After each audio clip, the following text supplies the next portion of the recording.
At my college graduation party, my mother grabbed the microphone and said, "Before we celebrate, everyone should know what she cost me. Look at my stomach." She lifted her dress in front of 200 guests, showing the loose skin and stretch marks. 22 years ago, this ungrateful girl destroyed my modeling career. I was signed to elite management before she came along. My Aunt Rachel tried to take the microphone, but Mom pushed her away. This was supposed to be my celebration dinner at the country club after getting my nursing degree, but Mom was making it about her destroyed dreams again. She'd been drinking champagne since noon and getting louder with each glass. "You all think she's so wonderful graduating with honors, but you don't know what I sacrificed." Dad stood up from his chair looking embarrassed, but he never actually stopped her when she got like this. My boyfriend Jake squeezed my hand under the table while my grandparents stared at their plates. Mom kept going even though people were starting to leave. I could have been on magazine covers, but instead I got fat and ruined because someone decided to be born 3 weeks early. She was pointing at me now, and her voice was getting that sharp edge that meant this was going to get worse. The waiter stopped serving food and just stood against the walls watching this train wreck happen. My agent dropped me the day I told him I was pregnant. She was crying now, but not sad tears. These were angry tears that I'd seen my whole life whenever she looked at old photos of herself.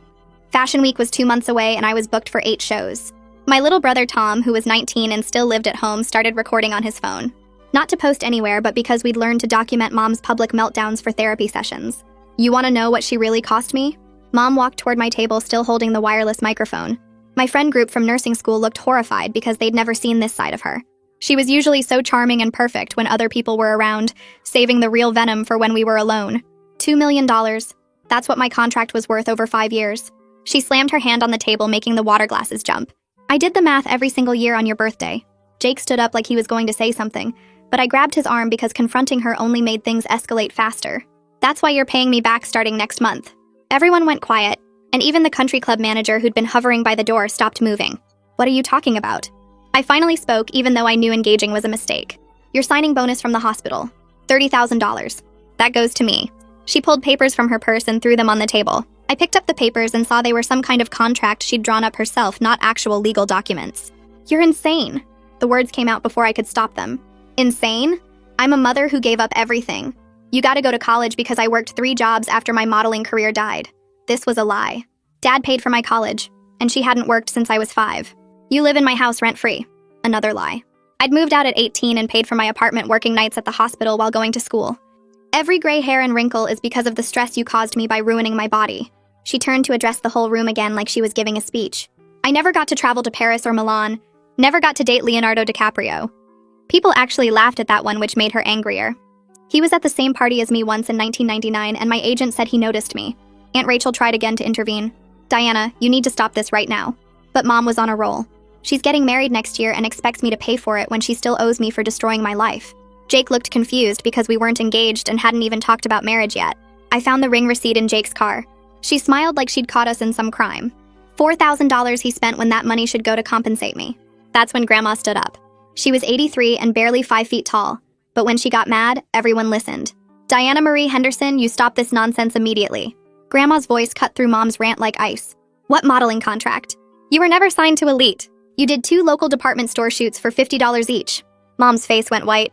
"Requested Reds is on Spotify now. Check out link in the description or comments." Grandma pulled out her phone and swiped through her photo gallery until she found what she was looking for. She held the screen up so everyone at our table could see. There was Mom in a JCPenney catalog from 1999 wearing junior sportswear and standing next to a rack of clearance items.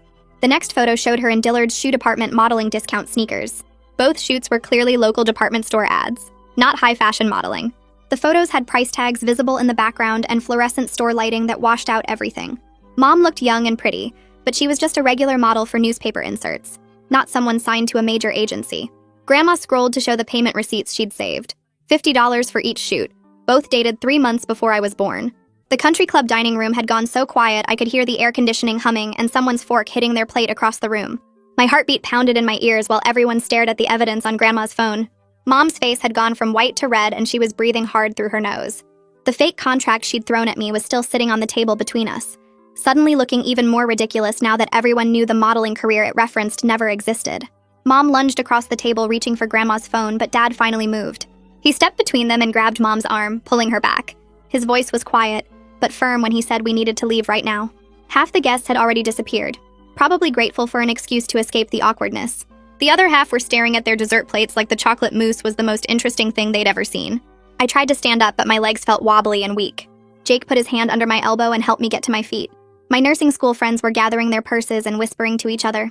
The country club manager was hovering near the exit, looking stressed and probably calculating how much drama he was willing to tolerate before he kicked us all out. Tom was still recording on his phone, getting every second of Mom's meltdown for documentation. Aunt Rachel had her arm around Grandma, who was putting her phone back in her purse with shaking hands. Mom was crying now. Real tears this time instead of the angry performance tears from before. We made it to the parking lot, and that's when Mom completely lost it. She was screaming at Grandma about betrayal and humiliation, her voice echoing off the cars. Tom kept his phone up recording everything while staying a safe distance away. Dad was trying to get Mom into their car, but she kept pulling away from him and flailing her arms around. Her mascara was running down her face in thick black streaks that made her look like something from a horror movie. Her hair had come loose from the fancy updo she'd spent 2 hours getting done that morning. She kept yelling that Grandma had ruined everything and destroyed her relationship with her daughter. I just stood there next to Jake's car watching my family fall apart in front of the country club. Other guests were walking past us quickly with their heads down, pretending not to see or hear anything. A few people I recognized from Dad's work gave him sympathetic looks, but nobody stopped to help. Mom's voice was getting hoarse from screaming, but she wouldn't stop. She was saying things about how Grandma had always been jealous of her beauty, and how everyone in the family had conspired against her.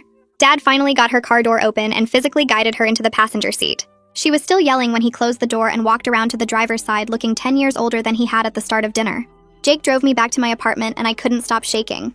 My hands were trembling so hard I dropped my keys twice trying to get them in the lock.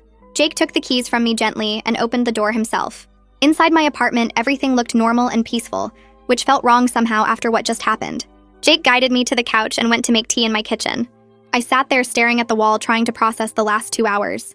22 years of being blamed for destroying a career that never existed in the first place. 22 years of Mom looking at me with resentment and anger because she thought I'd stolen her dreams. Every birthday when she'd mention the modeling contract. Every time she looked in the mirror and complained about her body. Every family photo where she stood slightly apart from me like she couldn't stand to be too close.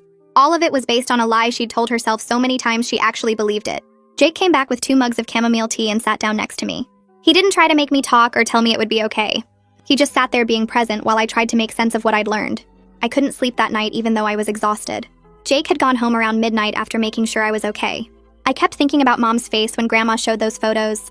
The shock and rage and something else underneath it all. Maybe shame or fear. Around 2 in the morning, I gave up on sleeping and opened my laptop. I started Googling Elite Management Modeling Agency and their roster from 1999. The agency website was still active, and they had an archive section with photos of all their models from every year going back to the 80s. I clicked through 1998, 1999, and 2000 looking at hundreds of faces. Mom's name didn't appear anywhere. I tried searching the site directly for Diana Henderson and got 0 results. I found old modeling forums and message boards from the late 90s and searched those too. Nothing. I spent 3 hours going through archived websites and old modeling industry publications. Mom's name never came up once in any capacity. The closest I got was finding another Diana Henderson who modeled in California, but the photos showed a completely different person. By 5 in the morning, I had 20 browser tabs open and my eyes hurt from staring at the screen. But I had definitive proof that Mom had never been signed to Elite Management or any other major modeling agency. Tom showed up at my apartment at 7 in the morning, still wearing his suit from the party. His tie was loose and hanging crooked, and he had dark circles under his eyes. He was carrying his laptop tucked under one arm. I opened the door and he walked straight to my kitchen table without saying anything. He looked like he hadn't slept at all, and I probably looked the same. He set his laptop down and opened it, pulling up a folder labeled with just a date from 5 years ago. He turned the screen toward me and said we needed to talk about everything Mom had done to both of us. His voice was flat and tired. I sat down across from him and he clicked play on the first video. It was Mom in our kitchen screaming at teenage Tom about something. The date stamp showed it was from when he was 14. He had hundreds of these videos, all carefully dated and organized. He'd been documenting her meltdowns for 5 years, and I had no idea. We spent the whole morning watching videos Tom had secretly recorded since he was 14. There was Mom screaming at him for getting a B in algebra, calling him stupid and lazy. There was Mom blaming him for Dad's weight gain, saying the stress of having another child made Dad eat too much. There was Mom telling him he ruined her figure even worse than I did because he was a bigger baby. Video after video of her ranting and crying and blaming him for everything wrong in her life. I had no idea it was this bad for him too. I'd moved out at 18 and built my own life, but Tom had been stuck in that house dealing with this alone for years. Some of the videos made me cry. Some made me angry. All of them made me realize how much I'd failed to protect my little brother by focusing only on my own escape. Tom sat there watching me watch the videos with no expression on his face. He'd seen these so many times they didn't affect him anymore. He just needed me to see what he'd been living with while I was away at college building my nursing career. Tom closed the laptop and pulled out a journal from his backpack. He said he'd been in therapy for 2 years without telling our parents. His therapist had been helping him document the abuse systematically. He opened the journal, and I saw pages and pages of entries in Tom's neat handwriting. Each entry had a date, a description of what Mom did or said, and how it made him feel. There were entries about her blaming us for things that weren't our fault, entries about her making up stories about her past and getting angry when anyone questioned them, entries about her comparing us to the imaginary children she could have had if we hadn't ruined her body and career. There were hundreds of entries going back 2 years. Tom's therapist had taught him to write everything down as it happened, so he'd have a clear record instead of just painful memories. He flipped through the pages, showing me the pattern. Mom's behavior had gotten worse over time, not better. The lies had gotten bigger and more detailed. The blame had gotten more intense. Tom said his therapist called it narcissistic personality disorder, with possible delusional thinking. He said we'd both been victims of emotional abuse our entire lives. My phone started buzzing on the table, and I looked at the screen. 37 missed calls from Mom and Dad. I picked it up and saw the voicemail notifications piling up. I put it on speaker and played the first one. Mom was crying and apologizing, saying she didn't mean any of it and everyone just misunderstood. The second voicemail was angrier. She was saying I embarrassed her in front of everyone and I should have defended her against Grandma's lies. The third one was even worse. She was screaming about how ungrateful I was after everything she sacrificed. The voicemails got progressively more unhinged until around number 20 when Dad's voice took over. He sounded tired and was asking me to please just call back so we could talk like adults and work this out. He said Mom was very upset and needed to hear from me. He said family was important and we couldn't let one bad night destroy our relationships. I listened to all 37 voicemails while Tom sat across from me. When the last one finished, I picked up my phone and deleted every single one without responding. Tom nodded like he understood completely. Jake came back over around noon with 2 bags of groceries. He let himself in with the spare key I'd given him months ago and found Tom and me sitting at my kitchen table surrounded by evidence. Tom's laptop was open, showing a paused video of Mom mid-rant. His journal was spread out with entries visible. My own laptop had 20 tabs open about modeling agencies. My phone was face down on the table after I'd finally turned off the ringer. Jake took in the whole scene and didn't say anything. He just started unpacking the groceries and making lunch for all of us.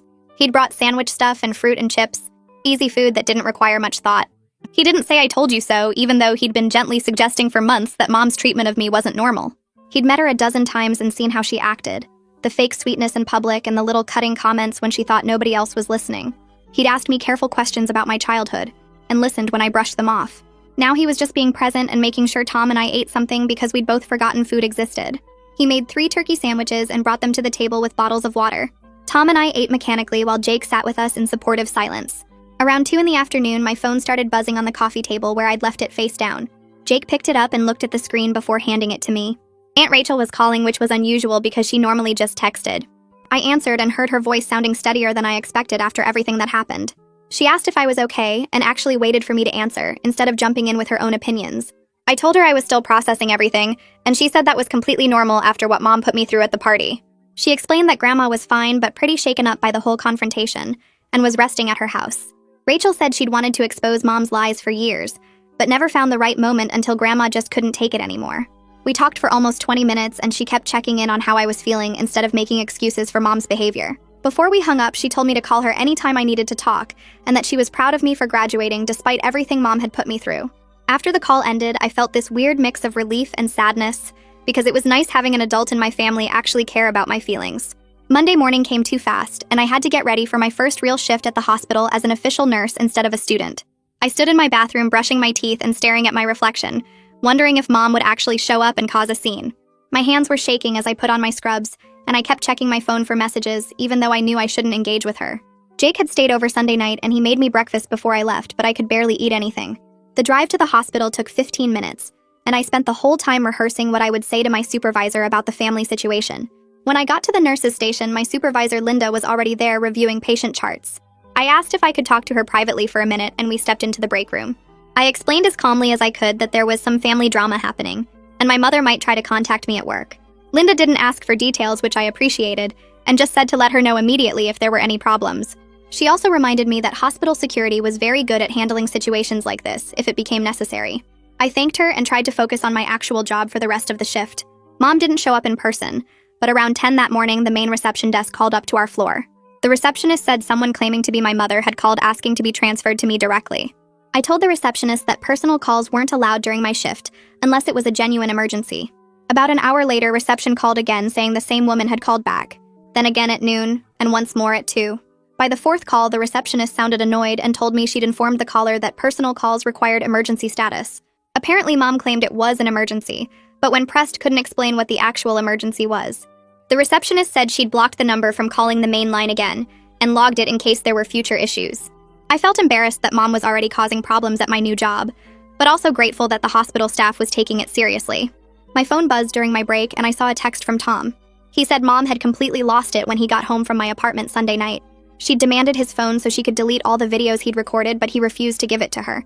Tom had already backed everything up to the cloud anyway, so even if she got his phone, the evidence would still exist. Mom tried to ground him, which was ridiculous since he was 19 years old and about to start his sophomore year of college. She also threatened to take away his car, even though Dad had bought it for him and put it in Tom's name. The text said he was seriously looking at apartments near campus for next semester because he couldn't deal with her anymore. I texted back that I would help him look for places and maybe even help with rent if he needed it. Having Tom still living at home with Mom felt dangerous now that everything was out in the open. Wednesday afternoon, my phone rang with Dad's number, which caught me off guard because he never called during work hours. I was on my lunch break sitting in my car in the hospital parking lot eating a sandwich. His voice sounded tired and older somehow when I answered. He asked if we could meet for coffee to talk without Mom being present.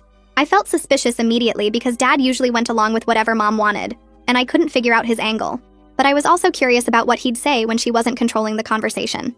We agreed to meet Thursday at a coffee shop near the hospital during my lunch break. Thursday, I got to the coffee shop 10 minutes early and ordered a latte while I waited. Dad showed up right on time, looking more worn out than I'd ever seen him. The lines around his eyes seemed deeper, and his hair looked grayer than it had at graduation just 5 days ago. We sat at a corner table away from other people, and he stirred his black coffee for a long time before speaking. He admitted he'd always known Mom exaggerated about her modeling career, but didn't realize she'd built it up to this extreme level in her own mind. He said watching Grandma expose the truth in front of everyone made him see how bad things had gotten. Dad apologized for not protecting Tom and me better over the years, and his voice actually cracked a little when he said it. I wanted to believe him, but I'd heard similar things before that never led to actual change. I asked him directly why he never stopped Mom when she went on her rants about how we ruined her life. Dad looked down at his coffee cup and didn't have a good answer ready. He talked about wanting to keep the peace and thinking she'd eventually grow out of it. He mentioned that his own mother had been difficult and demanding, so he'd learned early to just stay quiet and avoid conflict. Listening to him make excuses, I realized he'd been enabling Mom's behavior for decades. Every time he looked embarrassed but didn't intervene, he was choosing her feelings over our safety. Every time he let her blame us for her unhappiness, he was teaching us that we deserved it. I told him that staying quiet wasn't the same as being innocent, and he nodded, but I don't think he fully understood what I meant. We finished our coffee and he asked if we could meet again next week. I said maybe, but I needed time to think about what kind of relationship I could have with him going forward. That night, I couldn't sleep, so I started going through old family photos and documents in boxes I'd brought from home years ago. I pulled out Mom's high school yearbook from 1994 and flipped through every page looking for any mention of modeling or fashion clubs. She wasn't in any of them.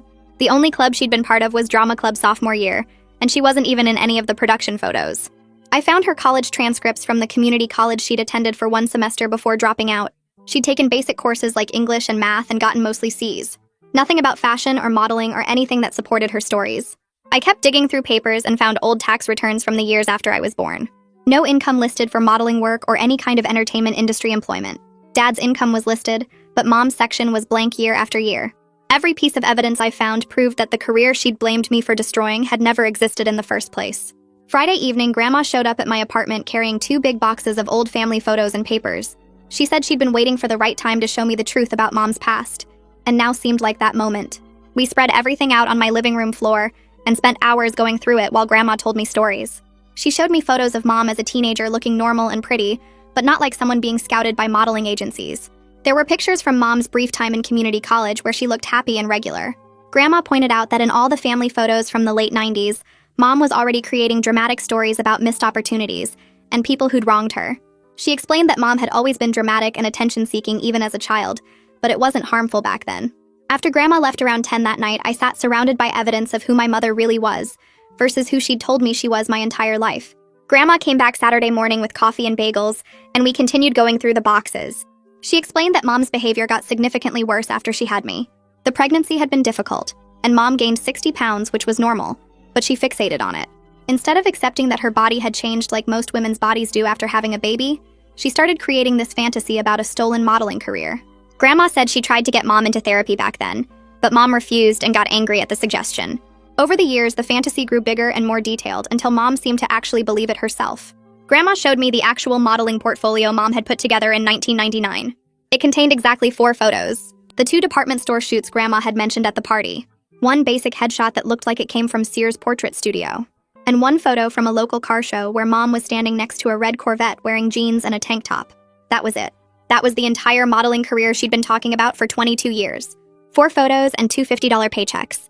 I held the thin portfolio in my hands and felt this strange combination of anger and sadness because she'd built her entire identity and all of her resentment toward me on something that barely existed. I stared at the thin portfolio, feeling this weird mix of anger and sadness wash over me because my entire childhood had been shaped by something that barely existed. 22 years of being told I destroyed her dreams, and it was all based on 4 photos and $100 total.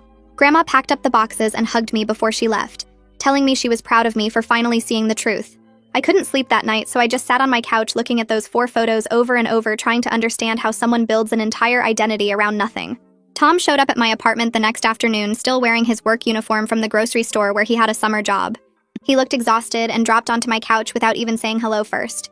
I made him coffee and waited for him to talk because I could tell something was bothering him. He pulled out his phone and showed me a text from his therapist, asking if he'd be willing to do a family session with Mom and Dad. His therapist thought it might help everyone communicate better and start healing the family dynamics.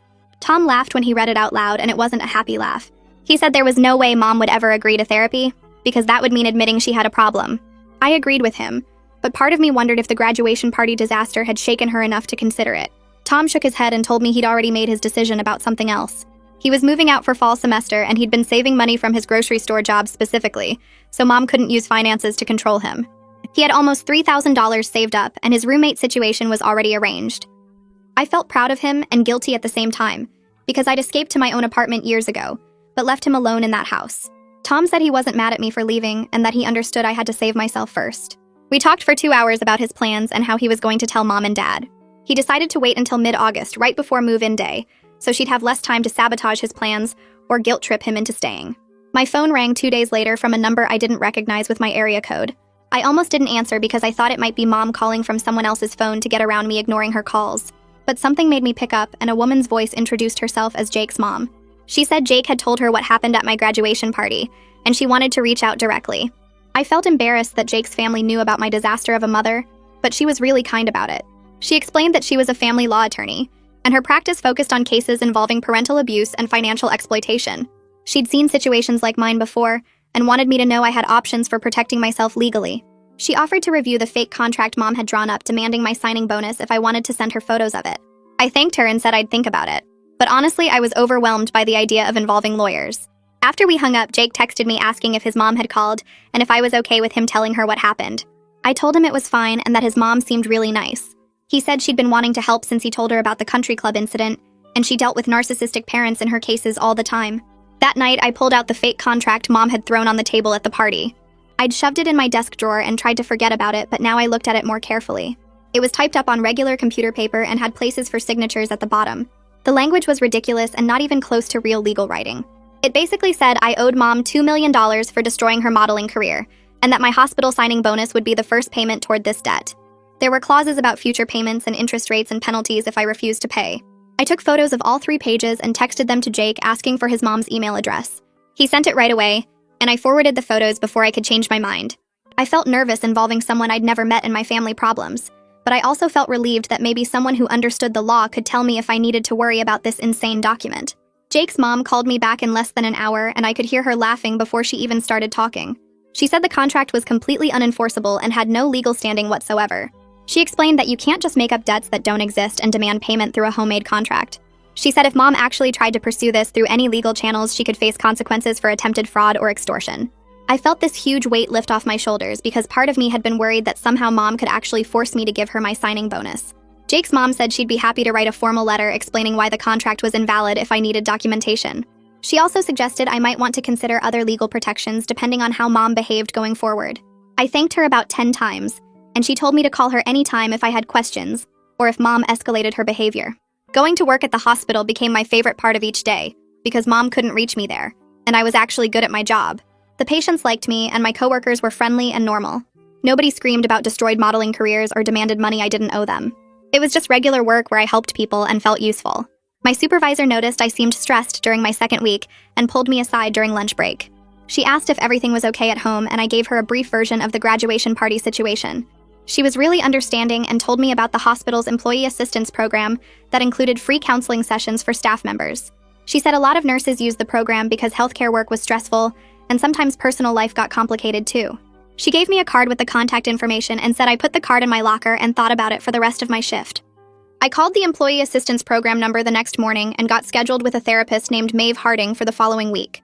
The receptionist said Maeve specialized in family trauma and relationship issues. I felt nervous about the appointment all week because I'd never been to therapy before and didn't know what to expect. When I finally sat down in Maeve's office, she had kind eyes and a calm voice that made me feel less anxious. She asked me to tell her what brought me in, and I started explaining about the graduation party. Before I knew it, I was crying and couldn't stop. I cried for 40 minutes straight while telling her about Mom's public meltdown, and Grandma exposing her lies and the fake contract, and how I'd spent 22 years being blamed for destroying a career that never existed. Maeve handed me tissues and let me cry without trying to make me stop or telling me it wasn't that bad. When I finally calmed down enough to breathe normally, she said what I was describing sounded like textbook narcissistic personality disorder with long-term emotional abuse. She explained that narcissistic parents often create elaborate fantasy narratives to justify their behavior and maintain control over their children. Hearing someone with professional training validate that this wasn't normal and wasn't my fault made me cry all over again. Maeve and I met every week after that first session, and she helped me understand things I'd never seen clearly before. She explained that the public humiliation at graduation wasn't actually the main problem. It was just the moment when the dysfunction became visible to everyone else. She said I'd been living with this abuse my entire life, and only now was I starting to recognize it for what it really was. She helped me see patterns in Mom's behavior, like how she isolated me from friends who questioned her treatment of me, how she sabotaged my confidence by constantly reminding me I'd ruined her life, how she made everything about her suffering no matter what was happening to anyone else. Maeve said these were classic narcissistic control tactics, and that Mom had probably learned them from her own mother, based on what Grandma had told me. Understanding the psychology behind Mom's behavior didn't make it hurt less, but it helped me stop blaming myself.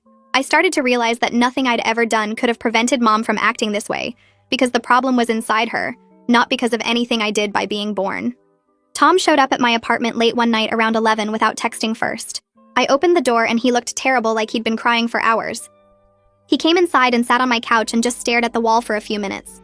I made him tea and waited because I could tell he needed to say something difficult. Finally, he told me something he'd never told anyone before. When he was 16, Mom got really drunk one night after Dad went to bed early. Tom was doing homework in the kitchen and Mom came in and started one of her rants about how her life had been destroyed. But this time she said something new. She told Tom she wished she'd had an abortion with him too, because at least then she could have gotten her body back faster after having me. She said 2 kids had completely destroyed any chance she had of getting her modeling career back on track. Tom said he just sat there frozen while she kept talking about how much she regretted having children. He'd been carrying that conversation around for 3 years and never told his therapist or dad or anyone. He said he recorded it on his phone like he recorded all her meltdowns, but he'd never been able to watch the video again. I moved over to the couch and put my arms around Tom while he cried into my shoulder. I kept saying I was so sorry over and over because I didn't know what else to say. I felt like the worst sister in the world for being so focused on my own survival that I didn't see how bad it was for him. Tom pulled away and said it wasn't my job to protect him from our own mother. He said we were both just kids trying to deal with a parent who should never have had children in the first place. We sat there for a long time not talking, just being together in our shared understanding of what it was like growing up in that house.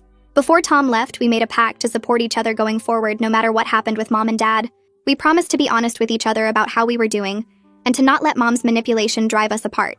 Tom said having me as a sister was the only good thing that came out of being born into this family, and that made me cry again. Aunt Rachel called me a few days later and invited Tom and me to dinner at her house without our parents. She said she wanted to talk to us about some family history we should know. We drove over on a Saturday evening and she had a nice meal prepared.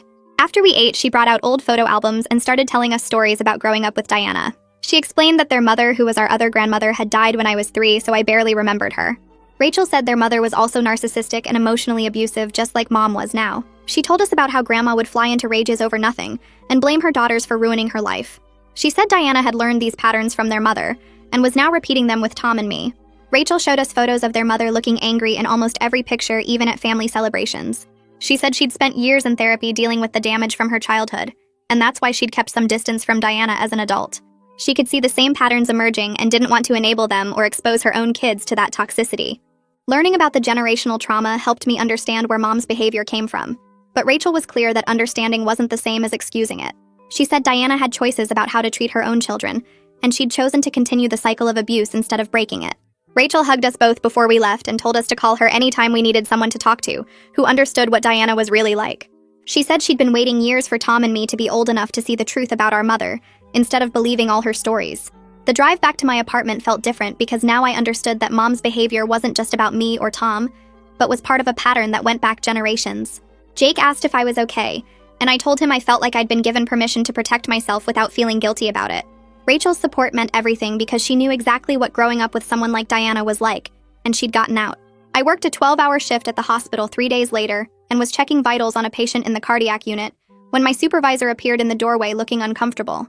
She asked if I could step into the hallway for a moment, and my stomach dropped because I knew something was wrong. She told me quietly that there was a situation in the lobby involving my mother and security had it handled, but I should probably stay on this floor until it was resolved. I felt my face go hot and asked what happened. My supervisor explained that Diana had shown up demanding to see me immediately, and when the front desk said they couldn't interrupt me during patient care, she started yelling about how I'd stolen money from her, and the hospital was harboring a thief. Security escorted her out, but she was still in the parking lot making a scene. I thanked my supervisor and told her I was sorry she had to deal with this. She was kind about it and said family situations happen, and the important thing was that I was safe at work. She suggested I take my break in the staff lounge on the 3rd floor instead of going outside like I usually did.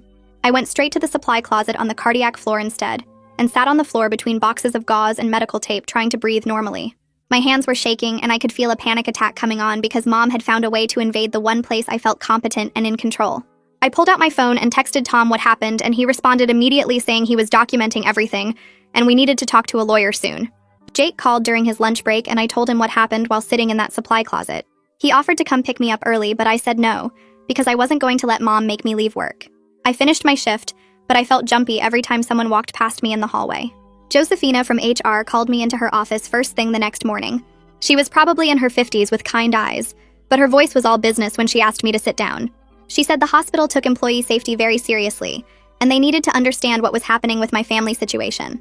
I explained everything while she took notes on her computer. The graduation party meltdown, the fake contract demanding my signing bonus, the years of emotional abuse that Tom and I had documented, Grandma exposing Mom's lies about her modeling career. Josephina listened without interrupting, and when I finished, she asked if there was a restraining order in place. I said not yet, but I was considering it. She nodded and said that was probably a good idea given the escalating behavior. Josephina pulled up something on her computer and started typing. She explained they were going to flag Diana's name in their security system so she couldn't get past the lobby anymore without triggering an alert. They were also adding a detailed note to my employee file about the situation, so if anything else happened, there would be a paper trail. She handed me a folder with information about the hospital's employee assistance program, which included free counseling sessions and legal consultation services. She said I should seriously consider talking to a lawyer about protecting myself legally, because what my mother did yesterday could be considered harassment and attempted interference with my employment. I took the folder and thanked her for handling everything so professionally. She told me to come directly to her if Diana tried anything else, and to not hesitate to call security if I felt unsafe. I made an appointment with Antoine Dyer, the family lawyer Josephina recommended for the end of the week. His office was in a building downtown near the courthouse, and when I walked in carrying a folder full of Tom's videos and documentation, I felt like I was taking my life seriously for the first time. Antoine was younger than I expected, maybe late 30s, and he had me sit down and tell him everything from the beginning. I showed him the videos Tom had recorded over the years, the fake contract Mom created demanding my signing bonus, witness statements from people at the graduation party, and the hospital documentation of her showing up at my workplace. He watched 3 of the videos without saying anything, and I could see his jaw getting tighter as Mom's voice filled his office. Antoine said we definitely had grounds for a restraining order if I wanted to pursue one. He explained the process would take a few weeks and require a court hearing where both sides could present evidence.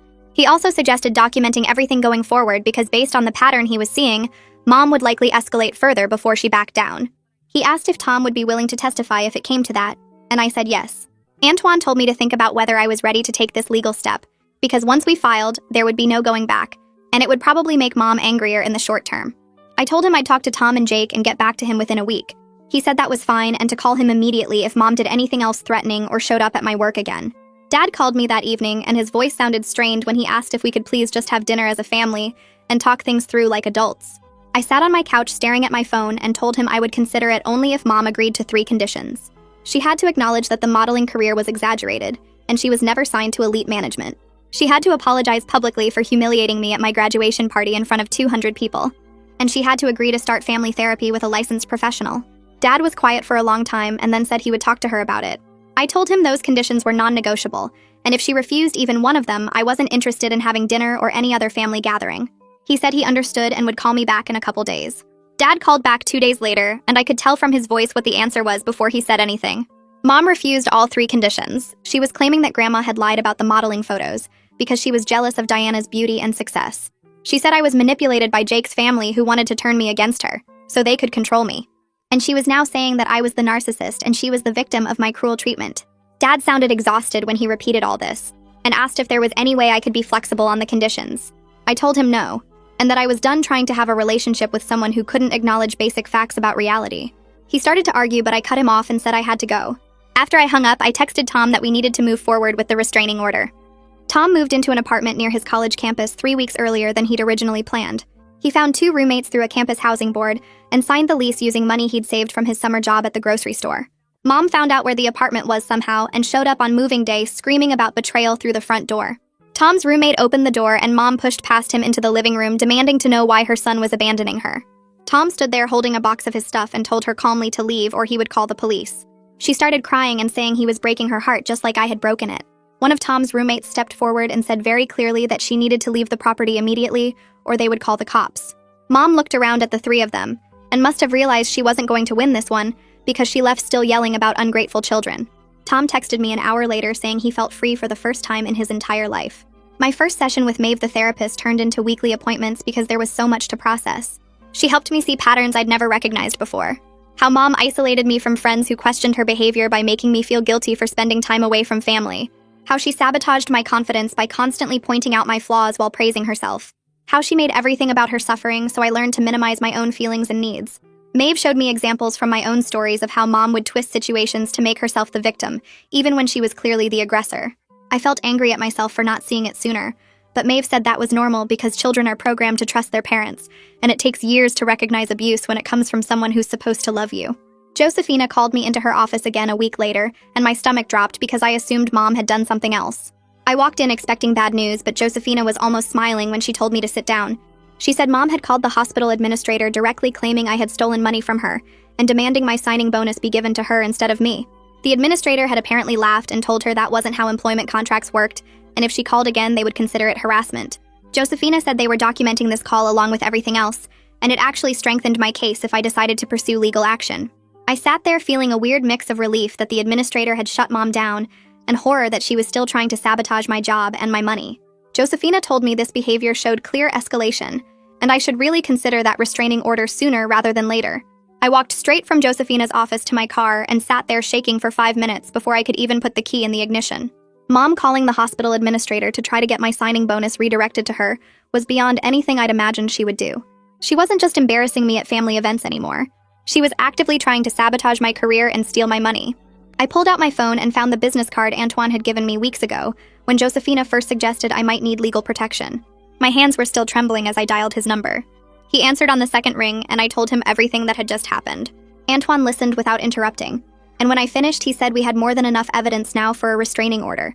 The hospital documentation of Mom's repeated attempts to contact me at work, the administrator's record of her demanding my signing bonus, Tom's videos from the graduation party, witness statements from 200 guests who saw her public meltdown. He said he could start the paperwork immediately if I was ready to move forward. I told him yes without hesitation. Something had shifted in me sitting in that parking lot. I wasn't scared anymore. I was angry and protective of the life I'd built for myself. That evening, Jake came over to my apartment with takeout and found me sitting on the couch surrounded by paperwork Antoine had emailed me to review and sign. Jake set the food down and asked if I was okay, and I realized I'd been so focused on handling this alone that I hadn't really let him help. He sat down next to me and asked if I wanted him to talk to his mom about the legal situation since she specialized in family law. I looked at him and felt something release in my chest. I'd been trying to protect him from the full extent of my family's dysfunction, but he was offering to help, and I needed to let him. I said yes, and he immediately pulled out his phone to text her. Within 20 minutes, his mom had called me directly and spent an hour on the phone going through every detail of Mom's behavior. She said she knew Antoine professionally and he was excellent at these cases. She also offered to consult on my case for free if Antoine needed a second opinion on anything. After we hung up, Jake ordered me to eat the now cold Chinese food and told me I didn't have to be strong all the time. I cried for the first time since the graduation party, and he just held me while I let it all out. 2 days later, Aunt Rachel called me at work during my lunch break. Her voice sounded tired when she told me that Mom was calling every relative she could think of with a completely different version of what happened at my graduation party. According to Mom's story, I'd had too much to drink and started screaming at her for no reason.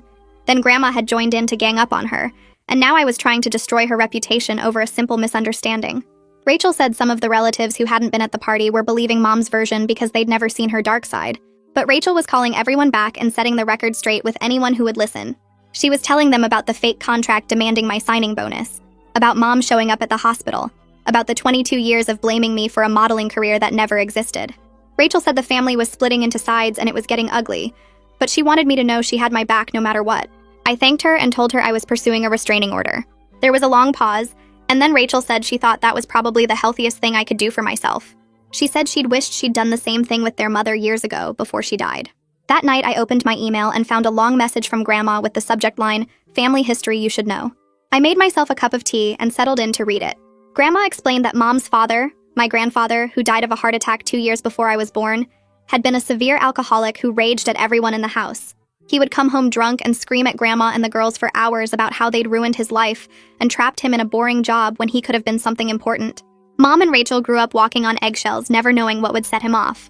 Grandma wrote that Mom learned early that creating dramatic stories about herself got her positive attention from teachers and friends, while the truth of her home life was too painful to share. Mom would tell elaborate lies about family vacations they never took, and achievements that never happened.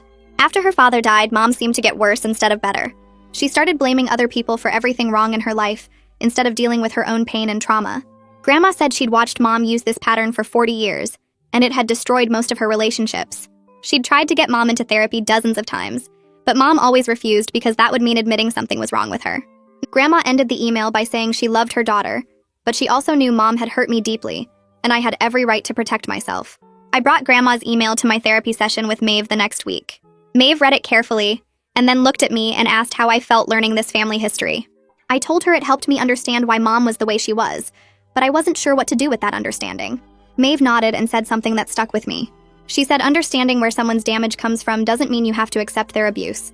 She said I could have compassion for the trauma Mom experienced as a child while still protecting myself from her current behavior. Those two things weren't opposites. I could acknowledge that Mom was hurt and also acknowledge that she'd spent 22 years hurting me.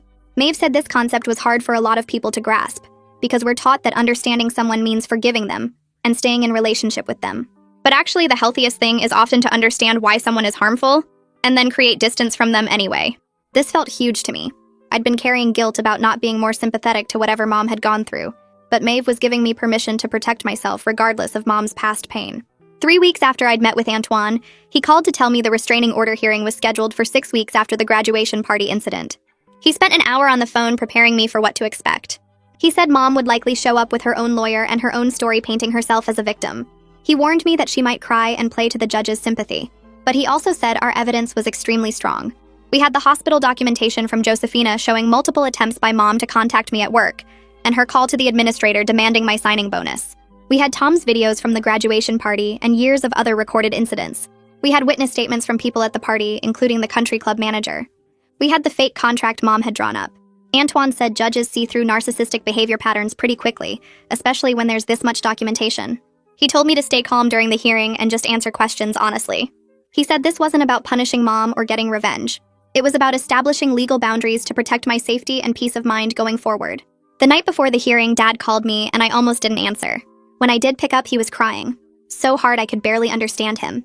He begged me not to go through with the restraining order. He said it would humiliate Mom publicly and destroy what was left of our family. He said people would talk about us and judge us, and Mom would never recover from the shame.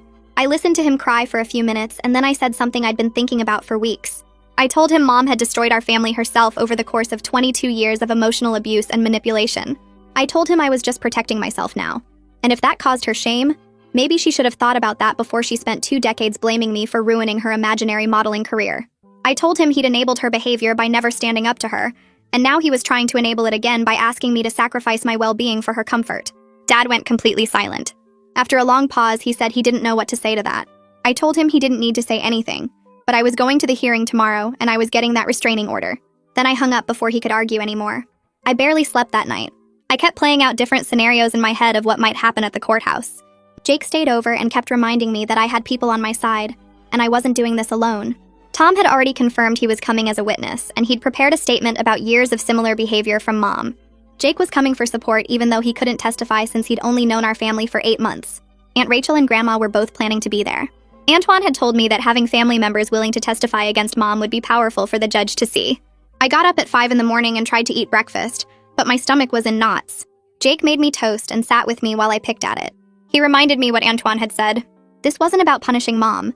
This was about establishing legal boundaries to protect my safety and peace. I repeated that to myself like a mantra while I got dressed in the conservative outfit Antoine had suggested I wear to court. The courthouse was cold and institutional with that particular smell of floor cleaner and old paper that all government buildings seem to have. Mom showed up dressed in a black dress like she was attending a funeral, and she was already crying when she walked in.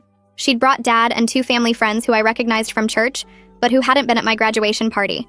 They didn't know the full story, and Mom had clearly recruited them to make her look sympathetic. I had Tom and Jake and Grandma and Aunt Rachel and Antoine. We sat on opposite sides of the hallway outside the courtroom waiting to be called in. Mom kept looking over at us and crying louder whenever she thought the bailiff was watching. Tom leaned over and whispered that she was performing and I shouldn't let it get to me. The judge finally called us in and he looked tired before anyone had even said a word. He was probably in his 60s with gray hair and reading glasses, and the expression of someone who'd seen every family drama possible. Antoine and Mom's lawyer introduced themselves, and then the judge asked Antoine to present our case first. Antoine stood up and laid out everything in a calm, methodical way that made it sound even worse than I'd remembered.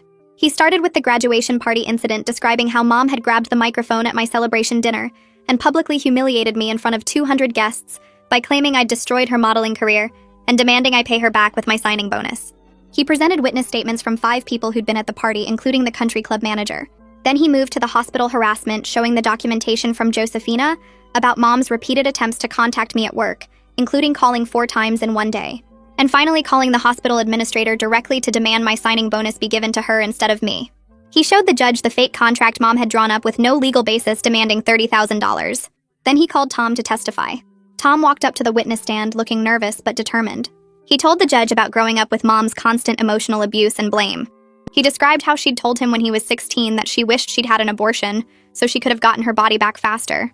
He showed the judge 3 videos on his phone of Mom having similar public meltdowns over the years. Mom's lawyer objected, saying the videos were out of context, but the judge overruled him and watched all 3 clips. Mom's face went from fake crying to real anger as she watched Tom testify against her. She started to stand up, but her lawyer grabbed her arm and pulled her back down. The judge looked at her and warned her about courtroom behavior. Then Antoine rested our case, and it was Mom's lawyer's turn. Mom's lawyer stood up and tried to paint her as a concerned parent who just wanted to make sure I was being financially responsible. He talked about how hard it was to watch your child struggle, and how Mom had sacrificed everything for her family. He made it sound like the graduation party was just an emotional moment where she'd had too much champagne and said things she didn't mean. He claimed the hospital calls were just Mom trying to understand my benefits package because she wanted to help me plan for the future. The judge looked unimpressed and kept glancing at the stack of evidence Antoine had presented. Mom's lawyer called her to testify, and she walked up to the stand dabbing at her eyes with a tissue. She talked about her difficult pregnancy and how she'd given up modeling opportunities to focus on being a mother. She said the department store shoots Grandma mentioned were just small jobs she did while waiting for her elite contract to be finalized. The judge interrupted her and asked for documentation of this elite contract. Mom said she didn't have the paperwork anymore because it was lost in a move 20 years ago. The judge asked if she had any other proof like correspondence with the agency or pay stubs. Mom started crying harder and said everything was verbal back then, and she trusted her agent. Antoine stood up and presented printouts from Elite Management's archived client roster from 1998 through 2001. Mom's name wasn't on any of the lists. The judge asked Mom directly if she'd called the hospital trying to get my signing bonus redirected to her account. Mom's face went pale and she started to say no. But then the judge held up phone records that Josephina had provided showing 4 calls from Mom's number to the hospital administrator's direct line. Mom changed her story fast and said she was just asking questions about my benefits as a concerned parent. She claimed she never actually asked for the money to be sent to her. The judge read from a transcript of one of the calls where Mom specifically said the signing bonus should be paid to her to compensate for medical expenses from my birth. Mom started crying again and said she must have been confused that day. The judge didn't look like he believed her at all. Tom got called back up to testify, and Antoine asked him to show the judge the videos he'd recorded over the years. Tom pulled out his phone with shaking hands and played 3 clips. The first one was from 2 years ago at Tom's high school graduation, where Mom had complained loudly that his ceremony was boring compared to what her modeling events used to be like. The second video showed Mom at a family dinner screaming at Tom for getting a B in chemistry and telling him he was wasting the opportunities she'd sacrificed for. The third video was from last Christmas, where Mom had spent an hour crying about how her children had ruined her body and stolen her dreams. In that video, you could hear Dad in the background telling her to calm down, but not actually doing anything to stop her. Mom's face changed while the judge watched the videos. The fake crying stopped and real anger took over. Her lawyer tried to object, saying the videos were taken out of context, but the judge overruled him and watched all 3 clips carefully. When the 3rd video finished, Mom stood up and started yelling that Tom had no right to record private family moments. Her lawyer grabbed her arm and tried to pull her back down, but she yanked away from him. The judge banged his gavel and told Mom she needed to sit down and control herself, or he'd hold her in contempt. Mom finally sat, but she was glaring at Tom with pure rage. The judge looked at her for a long moment and then started writing notes on his papers. Antoine rested our case, and the judge said he'd heard enough. He didn't even ask Mom's lawyer if he had any other witnesses. The judge took off his glasses and looked directly at Mom. He said that based on the evidence presented, he was granting a temporary restraining order. Mom had to stay at least 100 yards away from me, my apartment, and my workplace. She couldn't contact me directly by phone, email, text message, or social media. She couldn't have anyone else contact me on her behalf. The order was good for 6 months, and there would be a review hearing in November to determine if it should be extended. Mom started screaming that this was illegal and she had rights as a parent. The judge banged his gavel again and said if she didn't stop immediately, he would hold her in contempt, and she could spend the night in jail. Dad reached over and put his hand on Mom's arm, but she shook him off. The judge explained that the restraining order was necessary based on the pattern of harassment and emotional abuse documented in the evidence. He said Mom's behavior at the graduation party, combined with her attempts to interfere with my employment, showed she was unable to respect appropriate boundaries. Mom kept crying and saying this wasn't fair, but her lawyer finally got her to be quiet. The judge signed the order and handed copies to both lawyers. Antoine took ours and gave me a small nod. We stood up to leave, and Mom tried to follow us, but the bailiff stepped in front of her and reminded her the order was effective immediately. Outside the courthouse, Mom was completely losing it. She was screaming and crying, and Dad was trying to hold her up because her legs seemed to give out. We walked toward the parking lot, and Mom saw us. She started screaming across the distance that I'd ruined her life just like I ruined her body and destroyed her modeling career. Her voice was so loud that people walking into the courthouse turned to stare. Tom yelled back that she never had a modeling career, and that's when Mom lunged forward. Dad grabbed her around the waist and physically held her back while she flailed and tried to get to us. Jake put his hand on my back and steered me toward his car. I could still hear Mom screaming even after we got in and closed the doors. Jake started the engine and drove out of the parking lot while I watched Mom through the rear window. She was bent over with Dad holding her, and the 2 family friends she'd brought were standing awkwardly nearby, not knowing what to do. Tom was in his own car behind us, and he followed us back to my apartment. The whole drive, I felt numb, like I was watching everything happen to someone else. My hands were shaking, and I couldn't make them stop. That night, the adrenaline crash hit me hard. I sat on my couch and started crying and couldn't stop for hours. Jake held me and didn't try to make me talk or tell me it would be okay. He just sat there with his arms around me while I sobbed. Tom stayed for a while too, and we all sat together in my living room, not saying much. Eventually, Tom went home and Jake made me eat something even though I wasn't hungry. He reminded me that I'd done the right thing even though it felt terrible. He said Maeve had told me that setting boundaries with a narcissistic parent often feels like you're the bad guy because they're so good at playing the victim. I knew this was true, but it still hurt. Part of me felt like a horrible daughter for getting a restraining order against my own mother. Another part of me felt relieved that she legally couldn't show up at my apartment or my job anymore. The 2 feelings fought each other in my head and made everything worse. Jake stayed over that night, and I finally fell asleep around 3 in the morning. 2 days after the hearing, someone knocked on my apartment door. I looked through the peephole and saw Dad standing there alone. He looked awful, like he hadn't slept since the courthouse. I almost didn't let him in, but he saw my shadow through the peephole and said he just wanted to talk. I opened the door, and he came in slowly, like he was afraid I'd change my mind. He sat on my couch and put his head in his hands. He told me that after the hearing, Mom had a complete breakdown. She'd locked herself in their bedroom for a full day, and when she finally came out, she was different. He said watching her in court and seeing all the evidence laid out like that made him finally see clearly what she'd been doing to us all these years. He said he was ashamed of himself for enabling her and not protecting Tom and me. His voice cracked when he said it, and I could tell he meant it. But I also felt angry that it took a judge and legal documents for him to finally understand. I'd been trying to tell him for years that Mom's behavior wasn't normal. Dad admitted he'd been in denial about Mom's behavior because facing it would mean acknowledging he'd failed to protect his kids. He said he'd told himself that Mom was just dramatic or going through a hard time or dealing with her own childhood trauma. He said he'd made excuses for her because it was easier than confronting the problem.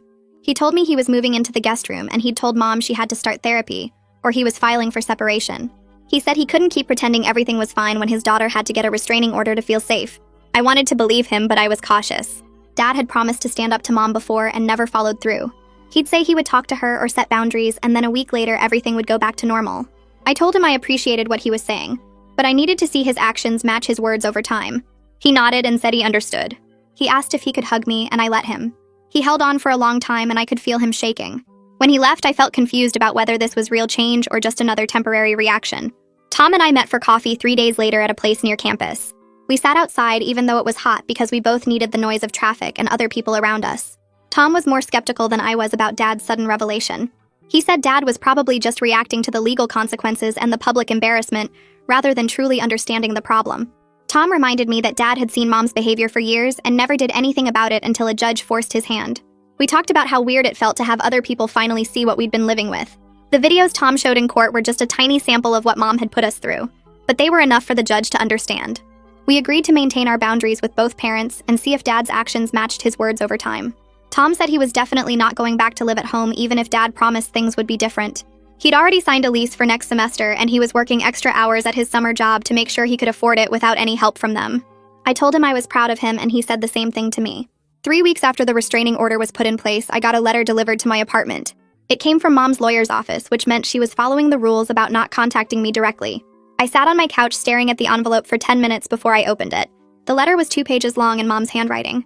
It wasn't an apology exactly, but more of an explanation. She wrote about her difficult childhood with her own narcissistic mother, and how she'd never learned healthy ways to process her feelings. She said she regretted the way she'd acted at my graduation party, and the things she'd said over the years. She wrote that she'd started seeing a therapist twice a week and was working on understanding her behavior. She said she hoped that eventually we could rebuild our relationship on healthier terms. The letter talked a lot about her feelings and her struggles. It mentioned my pain only briefly at the end. I read it 3 times trying to figure out how I felt about it. Part of me wanted to believe she was really changing. Another part of me noticed that even in a letter that was supposed to be about apologizing, she'd made it mostly about herself. I showed the letter to Maeve at my next therapy session. She read it carefully, and then asked me what I thought about it. I said it seemed like progress, but something felt off. Maeve helped me see that it was a typical narcissistic non-apology. Mom acknowledged some behavior, but framed herself as the victim of her own circumstances.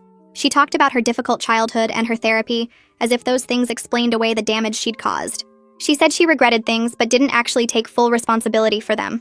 The letter was carefully worded to make her seem like she was being vulnerable and accountable, while actually avoiding real accountability. Maeve said real change takes years, and I shouldn't rush to reconcile just because Mom was saying some of the right words now. She reminded me that actions matter more than words, and I should wait to see if Mom's behavior actually changed over time. I decided to keep the letter but not respond to it. I would maintain the boundaries I'd set and see what happened over the next few months. It felt like the right choice, even though part of me wanted to believe everything could be fixed quickly. The next few weeks at the hospital settled into a comfortable rhythm that felt almost strange after years of waiting for the next crisis. My supervisor pulled me aside one afternoon after I'd handled a difficult patient situation without breaking a sweat. She told me I seemed different lately, more confident and present, like I'd finally relaxed into the job instead of just surviving it. I realized she was right. Without Mom's constant emotional demands draining my energy before I even got to work, I actually had something left to give my patients. I was better at reading their needs, quicker to respond during emergencies, more patient when they were scared or confused. Jake noticed it too when I came home from shifts, actually excited to tell him about my day, instead of just collapsing on the couch. Being 22 was supposed to feel like this all along, like I had room to figure out who I was instead of spending all my energy managing someone else's feelings. The restraining order had given me something I didn't know I needed until I had it, which was space to just exist without constantly bracing for the next attack. Tom called me on a Tuesday evening sounding more animated than I'd heard him in months. He got accepted to a summer internship program in Colorado, working with a tech startup, and he was taking it even though it meant missing Dad's birthday, and some cousin's wedding Mom had been planning to attend. His voice had this lightness to it that made me realize how heavy he'd sounded before, like he'd been carrying weight I hadn't noticed until it was gone. We talked for almost an hour about how weird it felt to make decisions based on what we wanted, instead of what would keep Mom from having a meltdown. He said his therapist told him that guilt was a normal response when you start setting boundaries with a parent who trained you to prioritize their needs over your own. I admitted I still felt guilty sometimes too, like I was doing something wrong by protecting myself when actually it was the healthiest thing either of us had ever done. Tom said he wasn't coming back to live at home after the internship ended, that he'd already started looking at apartments near campus for next year. I told him I was proud of him and meant it completely. Jake and I had one of those serious conversations that you know is coming but still makes your stomach tight when it actually happens. We were sitting on my couch after dinner and he brought up how my family situation affected our relationship in ways we hadn't really discussed before. He wasn't angry or threatening to leave, just honest about needing me to keep working on my own healing so I didn't bring those patterns forward into what we were building together. He pointed out times when I'd shut down instead of communicating or assumed he was mad when he wasn't. Leftover reactions from years of walking on eggshells around Mom's moods. I appreciated his honesty even though it stung a little to hear. He said he was committed to supporting me through this, but also needed me to stay committed to therapy and actually doing the work, instead of just going through the motions.